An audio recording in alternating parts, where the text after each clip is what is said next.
नमस्कार दोस्तों, स्वागत है आपका अपने YouTube चैनल हिम एजुकेशन में। तो दोस्तों फाइनली जो आज HP टेट TGT आर्ट्स का एग्ज़ाम हुआ है तो उसकी आंसर की को लेकर मैं आपके सामने आया हूँ। ये एग्ज़ाम जो है आज 17 नवंबर 2024 को हुआ है और ये एग्ज़ाम जो है वो लेवल की बात करेंगे तो कैसा लेवल था एग्ज़ाम का, तो एग्ज़ाम का लेवल जो है आपका इजी टू मॉडरेट था, क्योंकि इसमें जो है बहुत सारे PYQ मतलब कि प्रीवियस ईयर क्वेश्चंस जो थे वो भी देखने को मिले हैं। तो सबसे पहले हम साइकोलॉजी सेक्शन करेंगे इस वीडियो में, ये पार्ट 1 है। तो इसमें हम साइकोलॉजी सेक्शन करेंगे। तो साइकोलॉजी सेक्शन में जो है सबसे पहला हमारा क्वेश्चन है, निम्नलिखित में से कौन सा मानव अभिवृद्धि और विकास को प्रभावित करने वाला बाहरी कारक नहीं है। तो बाहरी कारक जो है कौन सा नहीं है। तो इसमें जो आपका ऑप्शन सी है, बच्चे की बुद्धि का स्तर, तो ये जो है आपका बाहरी कारक नहीं है, ये आंतरिक कारक है। तो ए क्वेश्चन नंबर 1 का ऑप्शन सी जो है आपका राइट आंसर हो जाएगा। नेक्स्ट क्वेश्चन है, प्रतिभाशाली बच्चों की पहचान करने के लिए शिक्षक निम्नलिखित में से किस तकनीक का प्रयोग कर सकता है। तो कौन कौन सी तकनीकें ऐसी हैं जिसमें जो है प्रतिभाशाली बच्चों की पहचान जो है शिक्षक एक कर सकता है। तो इसमें ऑप्शन ए है अभिभावकों और मित्रों के अभिमत पर, साक्षात्कार पर, बुद्धि परीक्षण पर।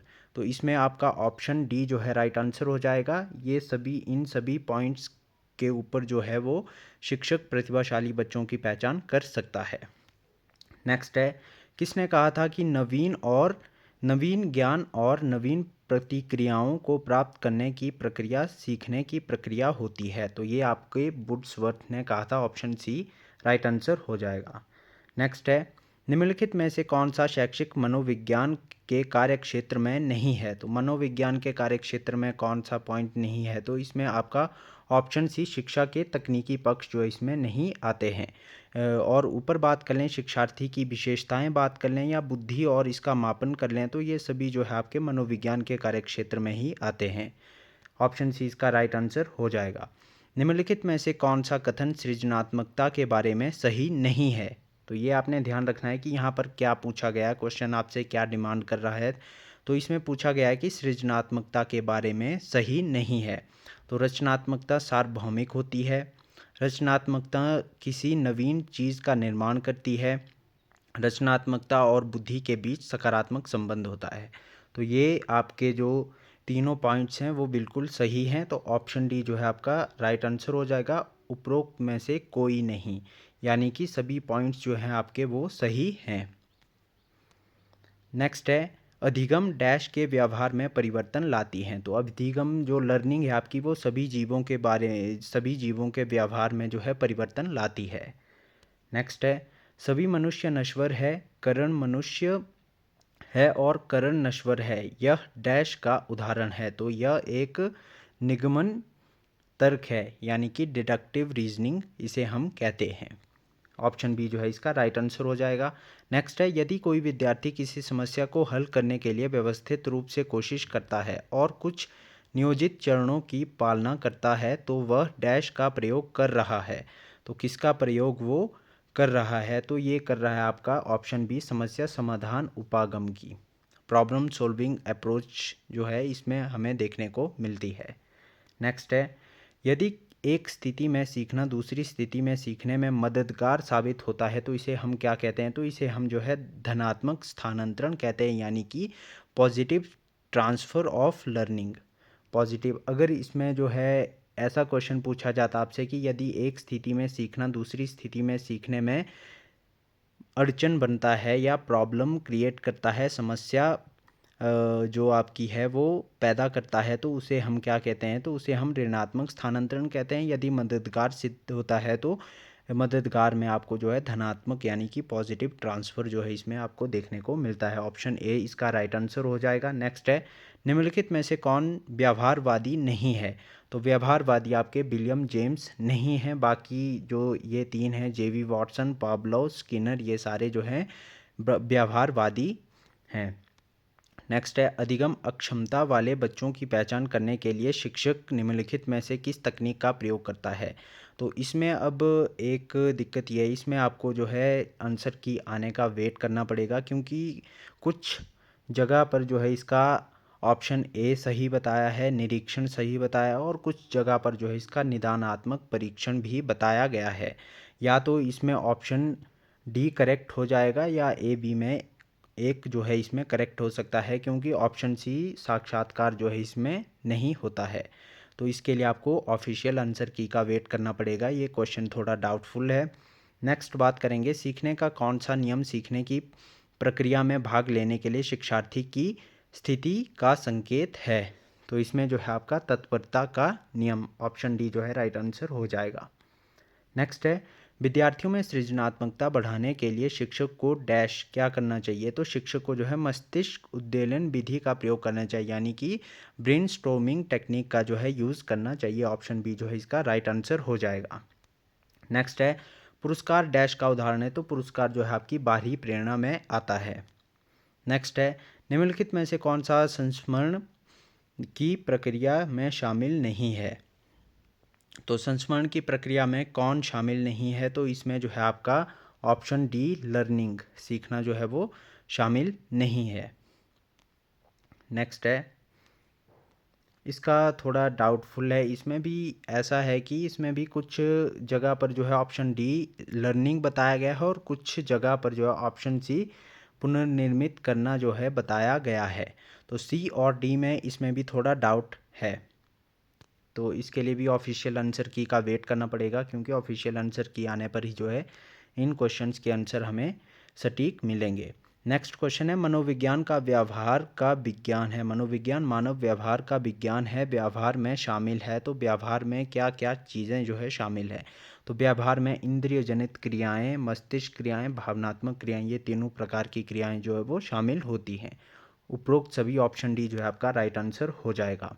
किस पद्धति में व्यक्ति के मानसिक विकारों का अध्ययन किया जाता है। तो इसमें उपचारात्मक विधि का प्रयोग किया जाता है। ऑप्शन बी राइट आंसर हो जाएगा। नेक्स्ट है, मनोविज्ञान की कौन सी शाखा अभिवृद्धि और विकास की प्रक्रियाओं का वर्णन करती है। तो अभिवृद्धि और विकास की प्रक्रियाओं का वर्णन जो आपका विकासात्मक मनोविज्ञान, ऑप्शन बी जो है इसका राइट आंसर हो जाएगा। नेक्स्ट है, निम्नलिखित में से कौन सा कथन शैक्षिक मनोविज्ञान के बारे में सही नहीं है।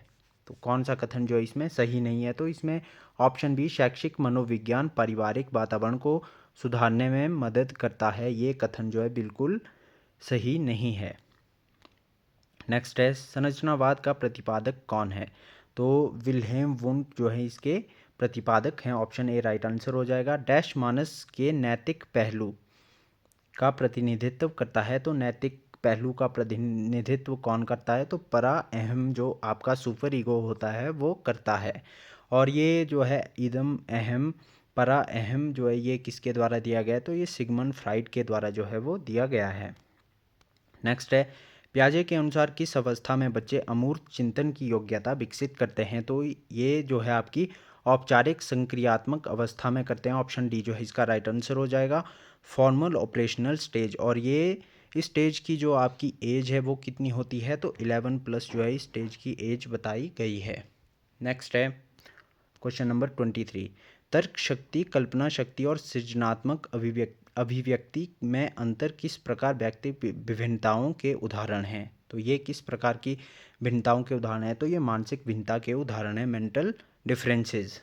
ऑप्शन बी राइट आंसर हो जाएगा। नेक्स्ट है, निम्नलिखित में से कौन सा कथन मानव अभिवृद्धि के संबंध में सही नहीं है। तो ऑप्शन बी जो है इसका राइट आंसर हो जाएगा। अभिवृद्धि जीवन भर चलने वाली प्रक्रिया है, ये कथन जो है बिल्कुल गलत है, क्योंकि जो वृद्धि है वो जीवन भर चलने वाली प्रक्रिया नहीं है। वृद्धि जो आपकी एक पॉइंट पर जो है आने के बाद रुक जाती है, और विकास की बात करेंगे तो विकास जीवन भर चलने की वाली प्रक्रिया है। तो ऑप्शन बी जो है इसका रॉन्ग हो जाएगा। तो ऑप्शन बी क्वेश्चन नंबर 24 का राइट आंसर हो जाएगा।